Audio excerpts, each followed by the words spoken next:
Hello. I hope this is working. I've never done an Instagram live before. I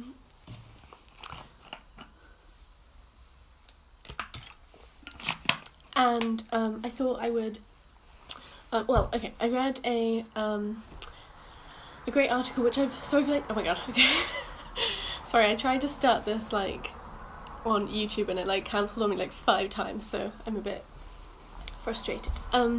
So I've updated the link in my bio now, which will take you to a Tumblr post, which has all of the links. Hello, everybody. Has all of the links that I wanted to share in the YouTube video of this. But basically, the idea is to read some of Angela Davis' book, Are Prisons Obsolete? Partially because I read this article about the phenomenon of the anti-racist reading list and how, there's a gap between recommending people books and people actually reading them. And, when it comes to anti-racism, it's kind of important to do that work.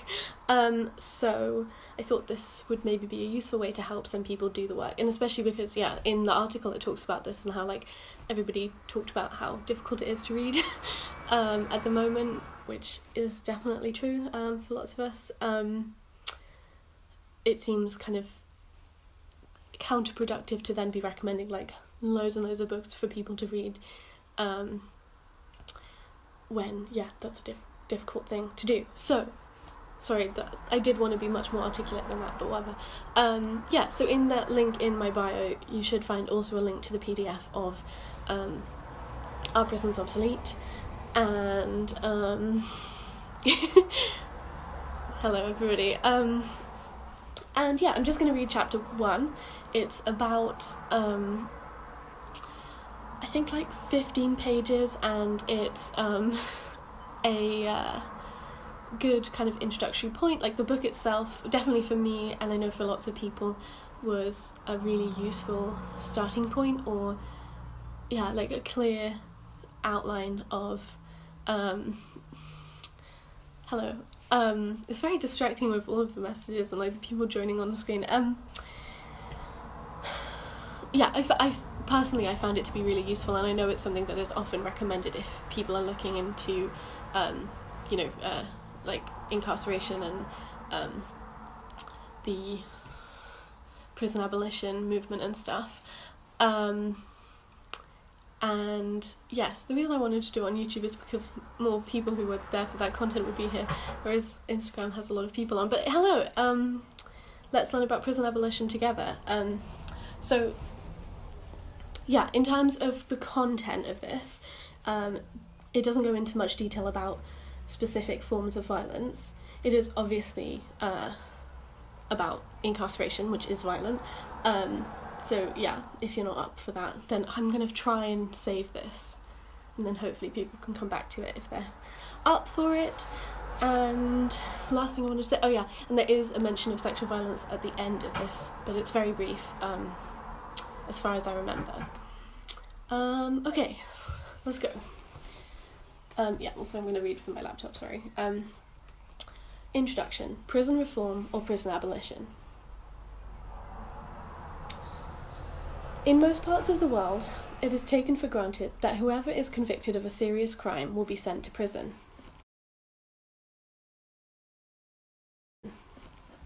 In some countries, including the United States, where capital punishment has not yet been abolished, a small but significant number of people are sentenced to death for what are considered especially grave crimes. Many people are familiar with the campaign to abolish the death penalty. In fact, it has already been abolished in most countries. Even the staunchest advocates of capital punishment acknowledge the fact that the death penalty faces serious challenges. Few people find life without the death penalty difficult to imagine. Also, I remembered one other thing I wanted to say, which was that it is US-based, but I still think it's really useful if you're in the UK, but also to understand the US and everything. On the other hand, the prison is considered an inevitable and permanent feature of our social lives. Most people are quite surprised to hear that the prison abolition movement also has a long history, one that dates back to the historical appearance of the prison as the main form of punishment. In fact, the most natural reaction is to assume that prison activists, even those who consciously refer to themselves as anti-prison activists, are simply trying to ameliorate prison conditions or perhaps to reform the prison in more fundamental ways. In most circles, prison abolition is simply unthinkable and implausible.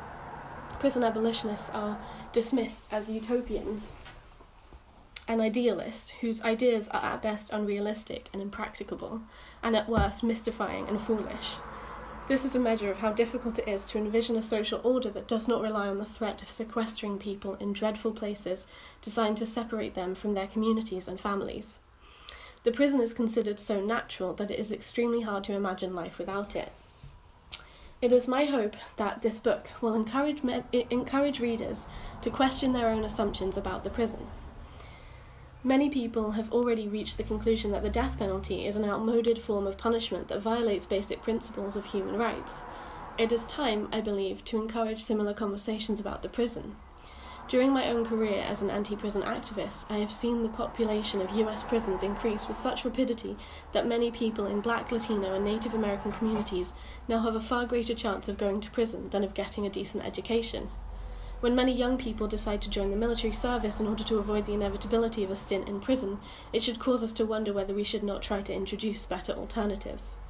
The question of whether the prison has become an obsolete institution has become especially urgent in light of the fact that more than 2 million people, out of a world total of 9 million, now inhabit US prisons, jails, youth facilities, and immigrant detention centres. Are we willing to relegate ever larger numbers of people from racially oppressed communities to an isolated existence marked by authoritarian regimes, violence, disease, and technologies of seclusion that produce severe mental instability? According to a recent study, there may be twice as many people suffering from mental illness who are in jails and prisons than there are in all psychiatric hospitals in the United States combined. That also reminded me that I did also want to say this too, that this, I think, is from 2003. So obviously, the statistics that it's talking about and the figures and stuff are probably wrong, but they're probably increased in that time. But yeah, that, so obviously you'd have to look up somewhere else for more up-to-date statistics on this. But I don't think it's not like any of this has changed like so phenomenally that the statements this makes about the racialized nature of incarceration has changed. Okay, I will stop interrupting myself now, sorry. When I first became involved in anti-prison activism during the late 1960s, I was astounded to learn that there were then close to 200,000 people in prison. Had anyone told me that in 3 decades 10 times as many people would be locked away in cages, I would have been absolutely incredulous. I imagine that I would have responded something like this. As racist and undemocratic as this country may be, remember during that period the demands of the civil rights movement had not yet been consolidated. I do not believe that the US government will be able to lock up so many people without producing powerful public resistance. No, this will never happen, not unless this country plunges into fascism. That might have been my reaction 30 years ago. The reality is that we were called upon to inaugurate the 21st century by accepting the fact that 2 million people, a group larger than the population of many countries, are living their lives in places like Sing Sing, Leavenworth, San Quentin, and Alderson Federal Reformatory for Women. The gravity of these numbers becomes even more apparent when we consider that the US population in general is less than 5% of the world's total, whereas more than 20% of the world's combined prison population can be claimed by the United States. In Elliot Curry's words, the prison has become a looming presence in our society to an extent unparalleled in our history or that of any other industrial democracy. Short of major wars, mass incarceration has been the most thoroughly implemented government social program of our time. In thinking about the possible obsolescence of the prison, we should ask how it is that so many people could end up in prison without major debates regarding the efficacy of incarceration. When the drive to produce more prisons and incarcerate ever larger numbers of people occurred in the 1980s, during what is known as the Reagan era, politicians argued that tough-on-crime stances, including certain imprisonment and longer sentences, would keep communities free of crime. However, the practice of mass incarceration during that period had little or no effect on official crime rates. In fact, the most obvious pattern was that larger prison populations led not to safer communities, but rather to even larger prison populations. Each new prison spawned yet another new prison, and as the US prison system expanded, so did corporate involvement in construction, provision of goods and services, and use of prison labour.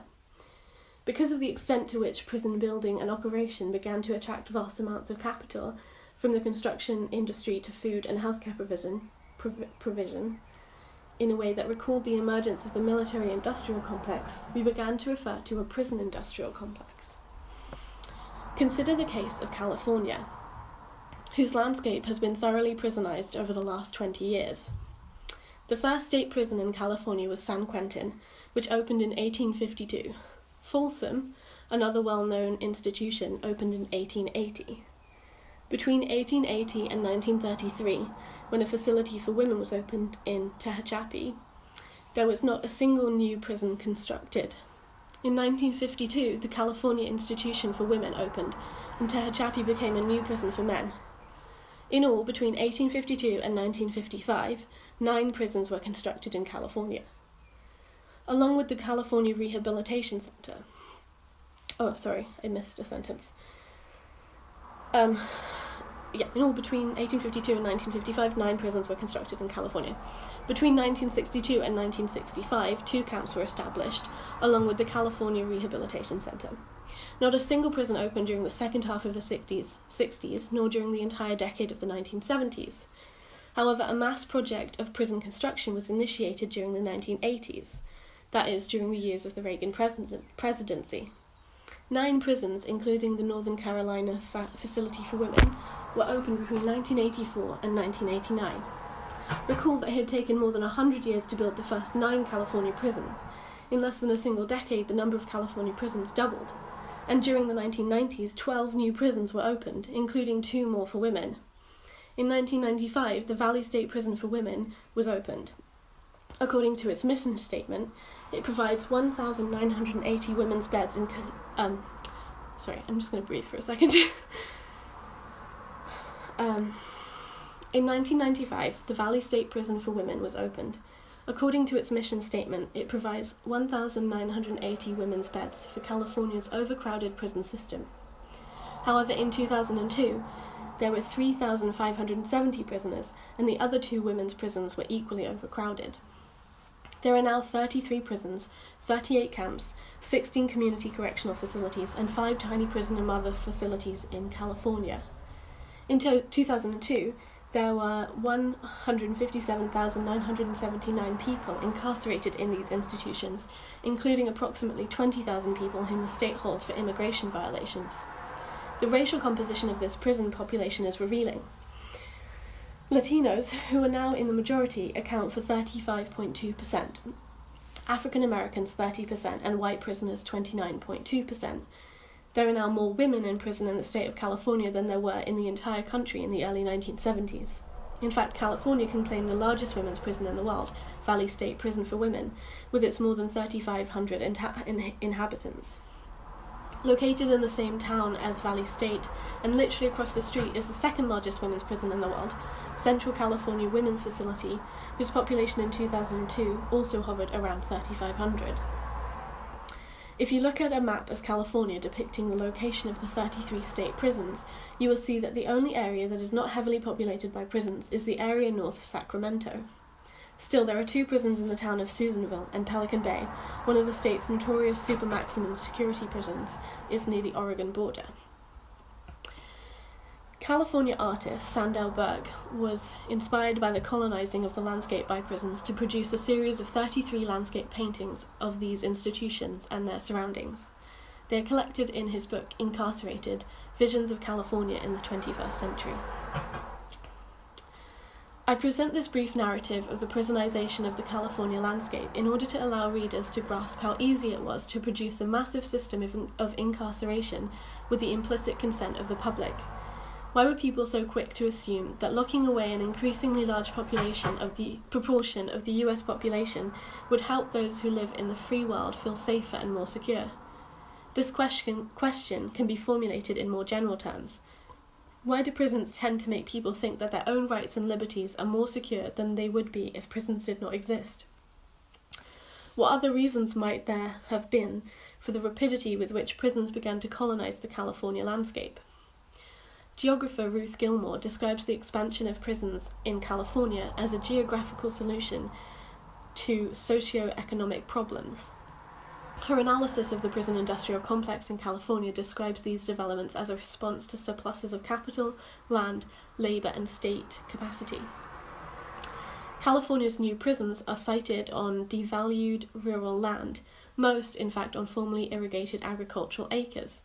The state bought land sold by big landowners, and the state assured the small, depressed towns, now shadowed by prisons, that the new recession-proof, non-polluting industry would jumpstart local redevelopment. But as Gilmore points out, neither the jobs nor the more general economic revitalization promised by prisons has occurred. At the same time, this promise of progress helps us to understand why the legislature and California's voters decided to approve the construction of all these new prisons.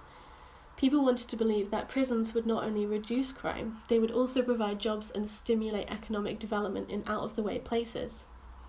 At bottom, there is one fundamental question. Why do we take prison for granted? While a relatively small proportion of the population has ever directly experienced life inside prison, this is not true in poor Black and Latino communities, neither is it true for Native Americans or for certain Asian American communities. But even among those people who must regrettably accept prison sentences, especially young people, as an ordinary dimension of community life, it is hardly acceptable to engage in serious public discussions about prison life or radical alternatives to prison. It is as if prison were an inevitable fact of life, like birth and death. On the whole, people tend to take prisons for granted. It is difficult to imagine life without them. At the same time, there is reluctance to face the realities hidden within them, a fear of thinking about what happens inside them. Thus, the prison is present in our lives, and at the same time, it is absent from our lives. To think about this simultaneous presence and absence is to begin to acknowledge the part played by ideology in shaping the way we interact with our social surroundings. We take prisons for granted, but are often afraid to face the realities they produce. After all, no one wants to go to prison, because it would be too agonizing to cope with the possibility that anyone, including ourselves, could become a prisoner. We tend to think of the prison as disconnected from our own lives. This is even true for some of us, women as well as men, who have already experienced imprisonment. We thus think about imprisonment as a fate reserved for others, a fate reserved for the evildoers, to use a term recently popularized by George W. Bush. Because of the persistent power of racism, criminals and evildoers are, in the collective imagination, fantasized as people of color. The prison, therefore, functions ideologically as an abstract site into which undesirables are deposited, relieving us of the responsibility of thinking about the real issues afflicting those communities from which prisoners are drawn in such disproportionate numbers. This is the ideological work that the prison performs. It relieves us of the responsibility of seriously engaging with the problems of our society, especially those produced by racism and increasingly global capitalism. What, for example, do we miss if we try to think about prison expansion without addressing larger economic developments? We live in an era of migrating corporations. In order to escape organised labour in this country, and thus higher wages, benefits, and so on, corporations roam the world in search of nations providing cheap labour pools. This corporate migration thus leaves entire communities in shambles. Huge numbers of people lose jobs and prospects for future jobs. Because the economic base of these communities is destroyed, education and other surviving social services are profoundly affected.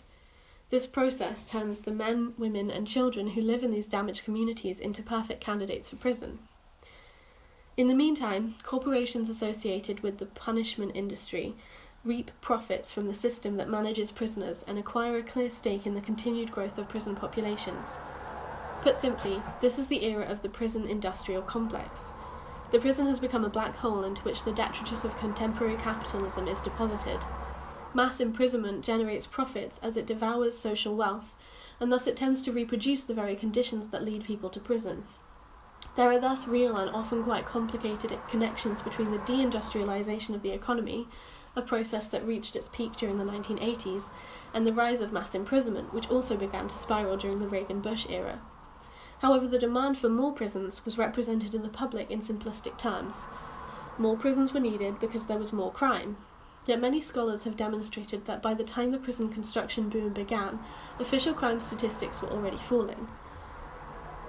Moreover, draconian drug laws were being enacted, and 3 strikes provisions were on the agendas of many states.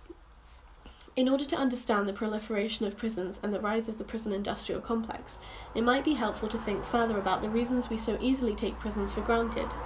In California, as we have seen, almost 2/3 of existing prisons were opened during the 80s and 90s. Why was there no great outcry? Why was there such an obvious level of comfort with the prospect of many new prisons? A partial answer to this question has to do with the way we consume media images of the prison, even as the realities of imprisonment are hidden from almost all who have not had the misfortune of doing time. Cultural critic Gina Dent has pointed out that our sense of familiarity with the prison comes in part from the representations of prisons in film and other visual media. The history of visuality linked to the prison is also a main reinforcement of the institution of the prison as a naturalized part of our social landscape. The history of film has always been wedded to the representation of incarceration. Thomas Edison's first films, dating back to 1901 reenactment presented as a newsreel execution of Czolgosz, with panorama of Auburn prison, included footage of the darkest recesses of the prison. Thus, the prison is wedded to our experience of visuality, creating also a sense of its permanence as an institution. We also have a constant flow of Hollywood prison films, in fact, a genre. Some of the most well-known prison films are I Want to Live, Papillon, Cool Hand Luke, and Escape from Alcatraz. It also bears mentioning that television programming has become increasingly saturated with images of prisons. Some recent documentaries include the A&E series The Big House, which consists of programs on San Quentin, Alcatraz, Leavenworth, and Alderson Federal Reformatory for Women. The long-running HBO program, Oz, has managed to persuade many viewers that they know exactly what goes on in a male maximum security prison. I'm just going to take a sip of water, sorry. I'm glad you can see my Nissa.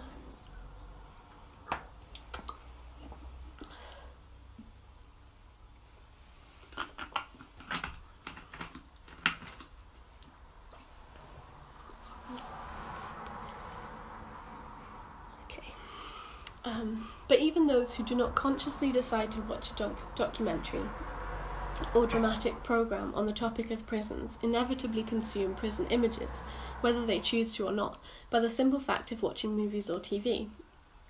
It is virtually impossible to avoid consuming images of prison. In 1997, I was myself quite astonished to find, when I interviewed women in 3 Cuban prisons, that most of them narrated their prior awareness of prisons, that is, before they were actually incarcerated, as coming from the many Hollywood films they had seen. The prison is one of the most important features of our image environment. This has caused us to take the existence of prisons for granted.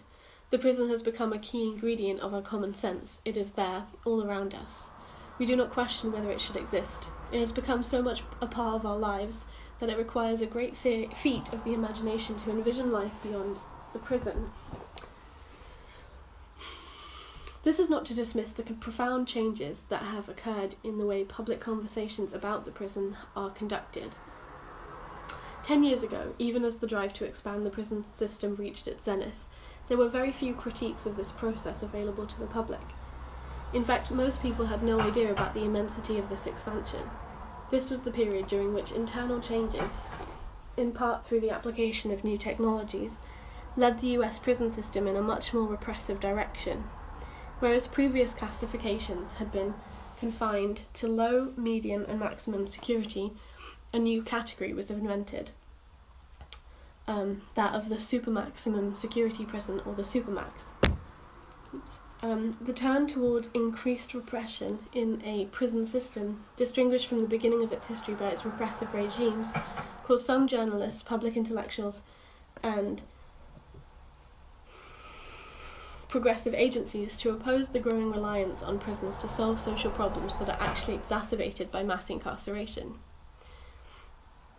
In 1990, the Washington-based Sentencing Project published a study of US populations in prison and jail, and on parole and probation, which concluded that 1 in 4 black men between the ages of 20 and 29 were among these numbers. 5 years later, a second study revealed that this percentage had soared to almost 1 in 3, 32.2%.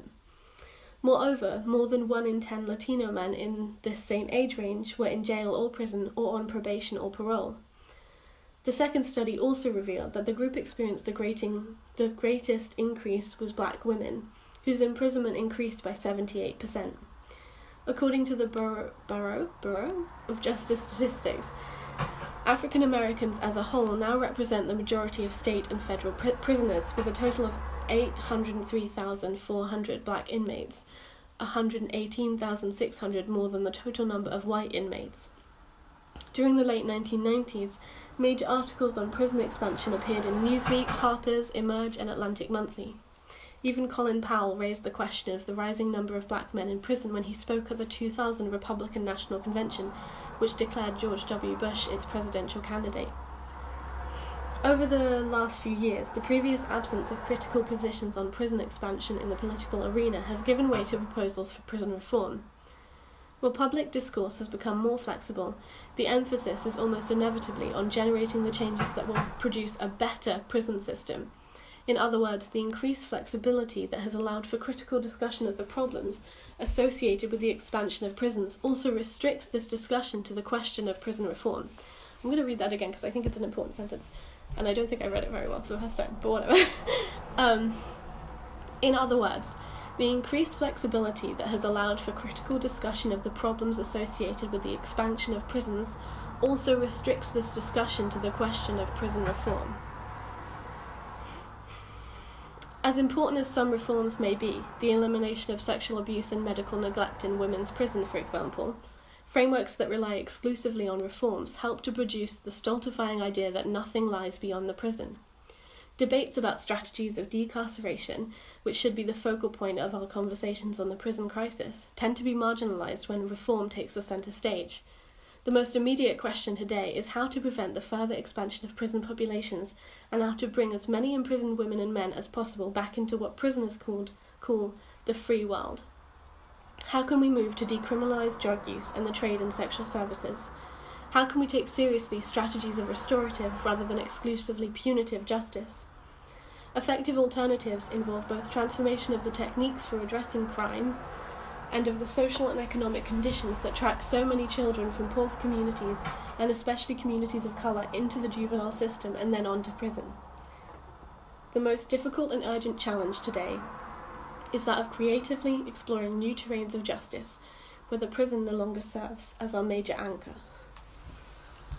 So that's the end of chapter 1. Like I said at the beginning, but maybe people joined partway through. So that was Our Prison's Obsolete by Angela Davis, and it was the first chapter, and in the link in my Instagram page bio, there's a link which will take you to my Tumblr page, which just has some links that include the PDF of this in case you want to reread it or keep reading, or if I wasn't very clear, which is totally fair, and you want to check what I was saying or what I was reading. And yeah, so I definitely recommend checking that out, and it also has some other links to the anti-racist reading list article that I mentioned at the beginning, and some places to donate, and yes, I'm trying to think of other things.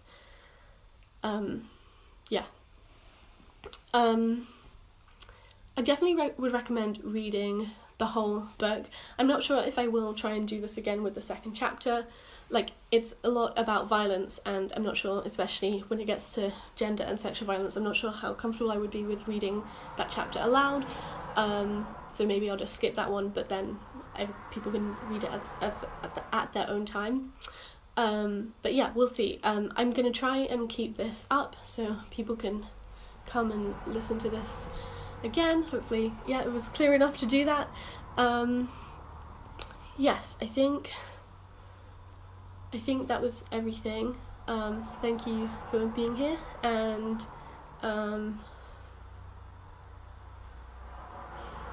yeah, cool. I hope you're doing okay, and yeah. Sorry. Bye. Uh-oh, now I don't know how to do this.